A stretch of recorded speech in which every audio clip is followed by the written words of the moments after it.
Voilà, c'est parti pour une vidéo. Alors attention, je raconte plus d'histoire là maintenant, hein. C'est du sérieux. Donc dans le menu fichier, nous allons faire un nouveau document InDesign et je propose un document dont les dimensions sont spécifiées dans l'énoncé, c'est-à-dire de 220 de large et 260 de haut. Ça sera un document en page en vis-à-vis.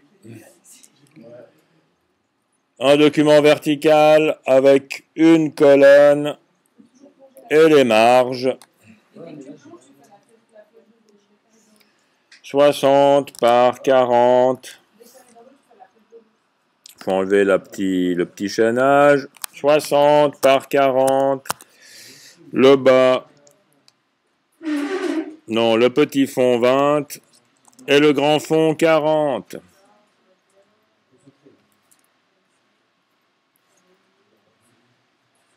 Voilà ma page de base. Et si mes données sont justes, j'ai un carré entre les marges. C'est le cas.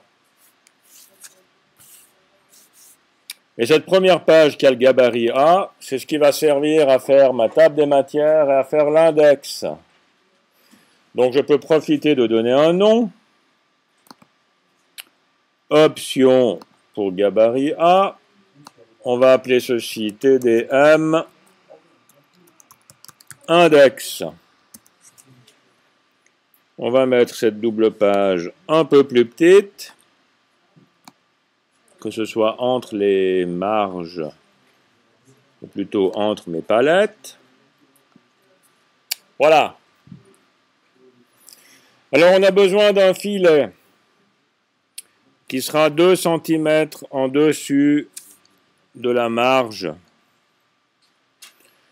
Et ce filet, il faut qu'il soit en ton direct, avec une couleur que j'ai appelée vive. Alors on appelle une couleur vive une couleur qui s'imprime sur une plaque offset séparée, une couleur Pantone par exemple. On peut donner n'importe quel nom et ensuite demander à l'imprimeur que ce nom-là soit remplacé par la Pantone 212 ou la Pantone 623 ou ce que vous voulez d'autre. Donc pour créer une couleur ton direct, on va dans le nuancier d'InDesign. Je vous rappelle que toutes les palettes proviennent d'un menu qui est le menu fenêtre. On va dans le nuancier, on fait une nouvelle couleur. On choisit un ton direct. On lui donne un nom. Vive, couleur vive par exemple. On lui met une couleur. Disons du rouge.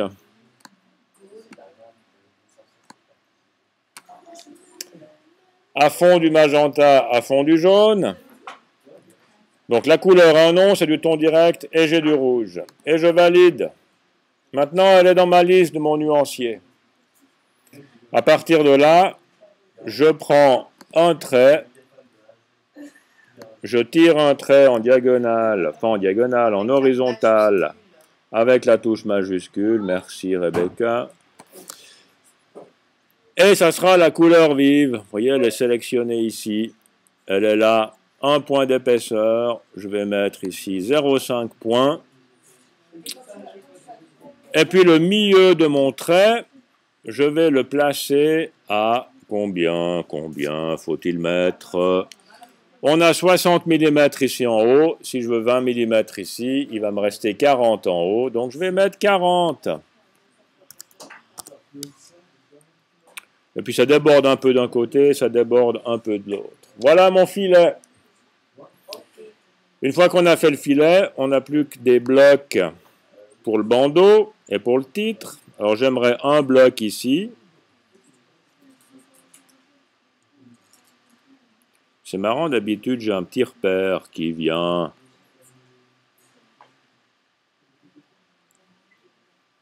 Ah, mais je sais pourquoi j'ai pas de petit repère. C'est que j'ai oublié quand j'ai fait le nouveau document. j'ai oublié de mettre la coche de bloc de texte type. Tragique erreur. Alors qu'à cela ne tienne, on va dessiner le bloc de là à là. C'est bien juste, hein, je n'ai pas de bloc ici. Avec la flèche noire, je clique dans le bloc de la page recto. J'ai pas de bloc.